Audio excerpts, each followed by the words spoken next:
Hello and welcome to this deep dive. I'm your host, and before we even get into the material we have lined up for you today, I want to take a quick second to offer a sincere, divine blessing for your day and for your entire week ahead.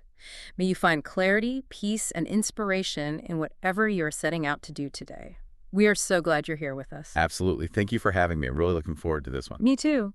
Because today our mission is to embark on a journey into the historical mysteries, the intricate backstory, and really the hidden structural genius of the very first book of the New Testament. Right, the Gospel of Matthew. Exactly. And to do this, we are drawing on two highly detailed scholarly sources. We're using the extensive introductions from the Holman Study Bible and the NAA Study Bible. Our goal is to synthesize this material so you can walk away with a profound understanding of how this ancient text was actually put together. And there is a lot to uncover there. Oh, definitely, because there's this deep irony at the heart of this text. I mean, we're talking about a book written by a universally despised ancient tax collector, a guy who essentially used his government-mandated shorthand skills to write the ultimate bridge between the Old and New Testaments. It is quite the resume for a biblical author. It really is. Okay, let's unpack this. Because to truly understand the Gospel of Matthew, we first have to tackle the historical controversy surrounding who actually put pen to parchment. Right, and it's a great starting point because from a strictly technical standpoint, the Gospel of Matthew is actually anonymous. Really? Anonymous? Yeah, if you look at the earliest original Gospel manuscripts, they didn't include the names of their authors in the text itself. Oh. The titles we use today, like the Gospel according to Matthew, those were added later. Okay. That makes sense. Yeah, as these individual documents began circulating together as a collection, the early Christian communities just needed a functional way to distinguish one account from the others. But despite this technical anonymity within the text itself, there is a striking unanimous agreement among the early church leaders about who wrote it. And these aren't just random people, right? No, not at all. We are talking about the heavyweights of early Christian history. Bishops and scholars writing in the 2nd and 3rd centuries who were essentially the first historians of the movement. Men like Papias, Irenaeus, Santinus, exactly, and Origen. They all recognized Matthew as the undeniable author. And there were no conflicting traditions attributing this specific gospel to anyone else. It was universally accepted. Well, let's talk about exactly who this Matthew was, because his profile is, it's completely unexpected for a religious text. He is also known in the historical accounts as Levi. Right. Levi, the tax collector. Yeah. He was called by Jesus while quite literally sitting at his tax booth in Capernaum. Now, Capernaum wasn't just some sleepy fishing village. It was a bustling hub. It was located right on a major international trade route. A very strategic location for Rome. Very. And Matthew was employed by Herod Antipas to collect tolls and taxes from merchants and travelers passing through. So he is essentially the ancient equivalent of a corrupt IRS agent, but one who also reports directly to an occupying foreign military. Which is just a brutal combination for his social life. Oh, completely. You can see why he wasn't exactly getting invited to neighborhood dinner parties. Tax collectors were seen as outright traitors working for an oppressive regime. I mean, if you were starting a new religious movement, choosing a universally despised extortionist seems like a massive public relations nightmare. It does. It seems completely counterproductive on the surface. Yeah. But when you look past the cultural stigma, you start to see the sheer utility of a man with his specific professional background. Right. And that leads to this massive aha moment from the NAA Study Bible source. Matthew wasn't just a guy who was good at math. As a customs official for Herod Antipas, he was professionally trained in advanced record keeping. Which was a rare skill. Exactly. He knew how to take meticulous notes. He likely possessed the specific shorthand skills necessary to document goods, taxes, and lengthy conversations quickly. That completely flips the script. It really does change how you view him. It makes him a uniquely equipped instrument capable of recording the detailed, extended teachings of Jesus. He had the exact technical skill set required for the job. And the name Matthew actually translates from Hebrew as gift of God. Which is incredibly fitting for someone providing this kind of historical record. Yeah. But what's fascinating here is that despite the unanimous agreement of those early church historians we mentioned, modern scholars often heavily debate Matthew's authorship. Why is that, if the early church was so sure? Well, the debate stems from looking closely at the text itself. The Gospel of Matthew relies very heavily on the Gospel of Mark. A vast majority of Mark's content is actually incorporated directly into Matthew's narrative. Okay, I see where this is going. Right. Modern scholars look at that and ask a very logical question.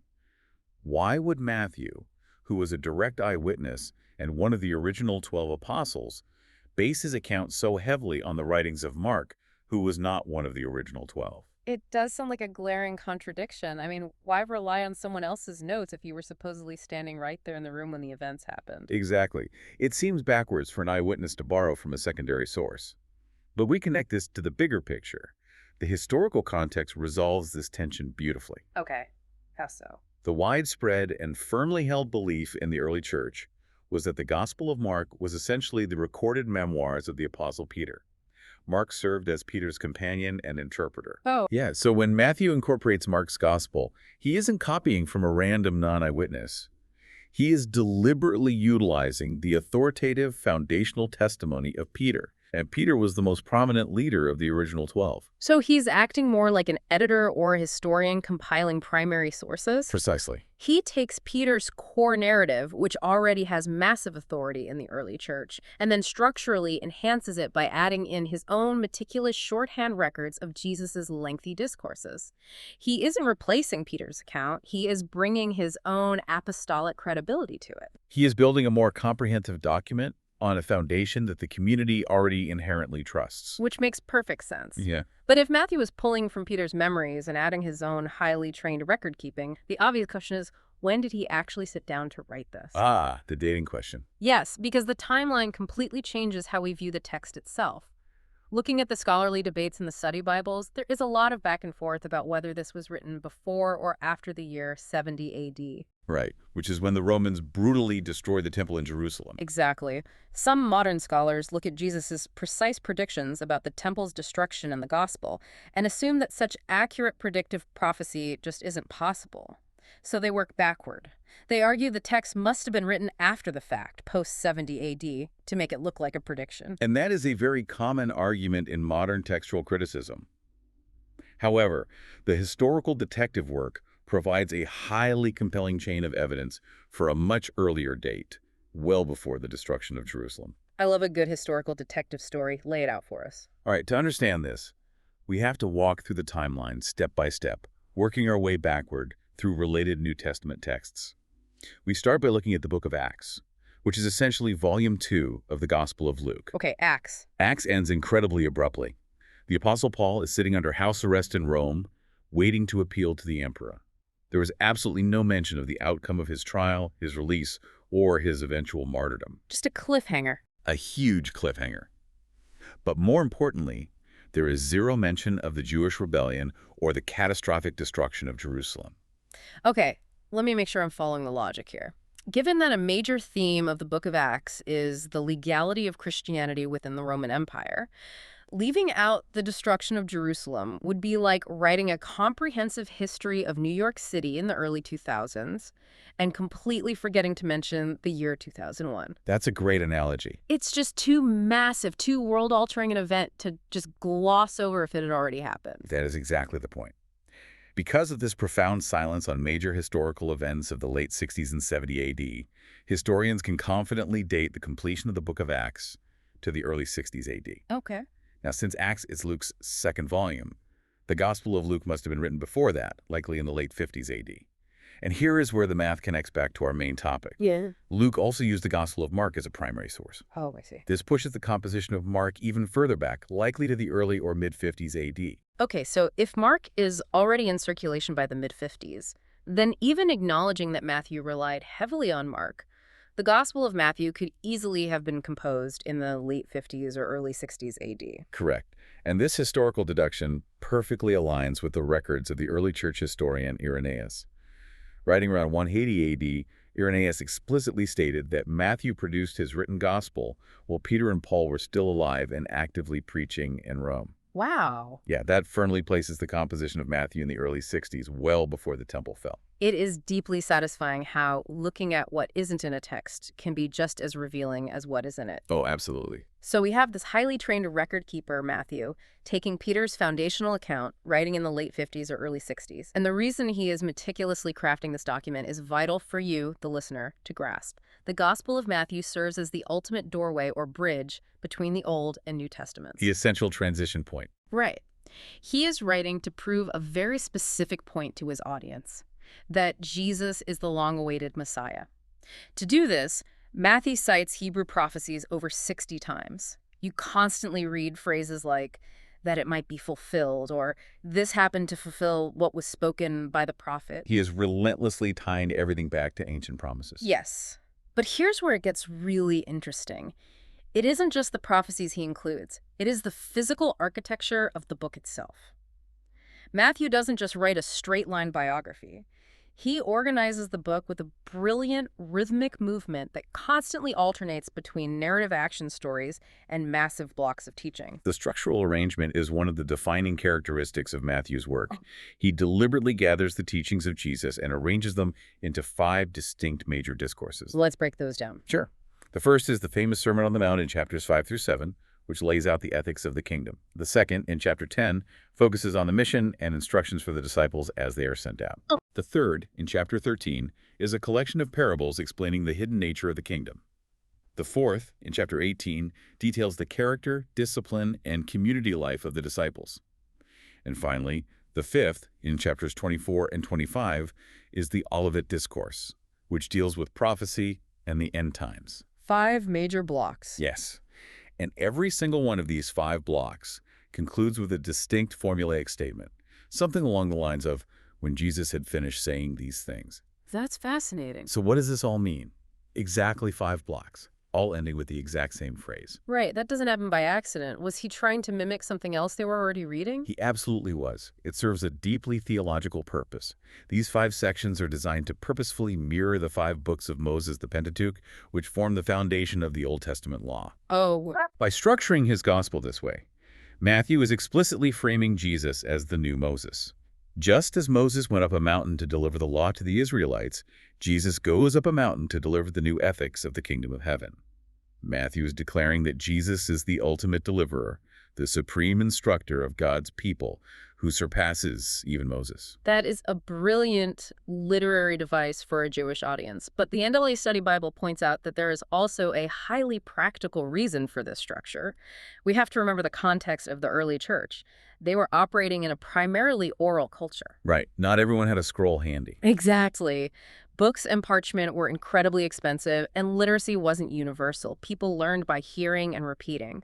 So these 5 massive teaching blocks conveniently correspond to the 5 fingers of a human hand. The literal memory trick. Yes. Let me hold up my hand here as we walk through this. It was a built-in mnemonic device. If you were an early Christian trying to memorize the teachings of Jesus so you could share them, you could literally count them off on your hand. That's so practical. Finger 1, how to live as a citizen of the kingdom. Finger 2, how to act as a traveling missionary. Finger 3, the parables of the kingdom. Finger 4, how to deal with conflict and forgiveness in the church. Finger 5, the culmination of human history.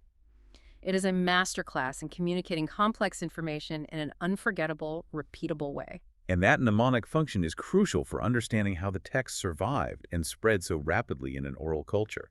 And understanding how it spread brings us to the grand theme of the book, which we can explore by looking at its original target audience. Who was he actually writing this for? Matthew was creating an evangelistic tool aimed primarily at his fellow Jews.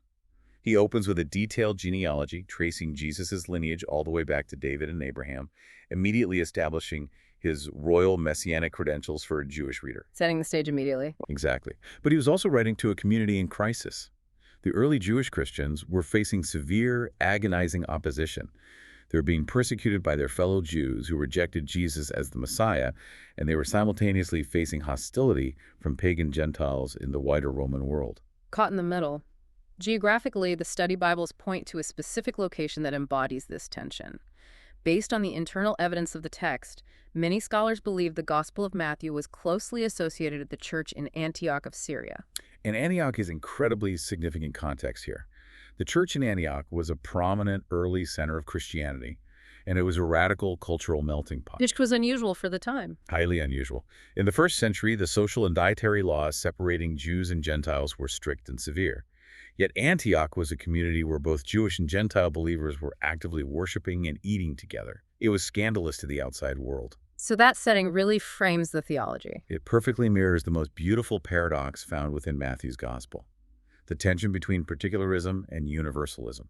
Let's break those terms down because that tension is on almost every single page. On one hand, Matthew is undeniably the most intensely Jewish of all the Gospels. He emphasizes Jesus' specific mission to the lost sheep of Israel. He stresses the fulfillment of the Jewish law down to the smallest detail. This is the particularism, the specific historical salvation of the nation of Israel. Right.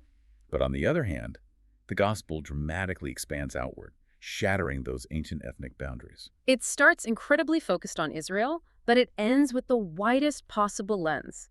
The entire book builds and culminates in the Great Commission at the very end of chapter 28. The ultimate pivot. Yes, Jesus doesn't tell his disciples to just stay in Jerusalem and maintain a localized sect. He commands them to go and make disciples of all nations. It is the ultimate statement of universalism. The gospel establishes a brand new community of faith, the church, that completely transcends and breaks down the ancient ethnic, cultural, and religious barriers that define the ancient world. And the only way this massive worldwide mission is even remotely possible for a small group of persecuted believers is because of the promise Jesus makes at the very end. The promise of his presence. Exactly. It perfectly mirrors the promise established at the very beginning of the book, that he is Emmanuel, which means God with us.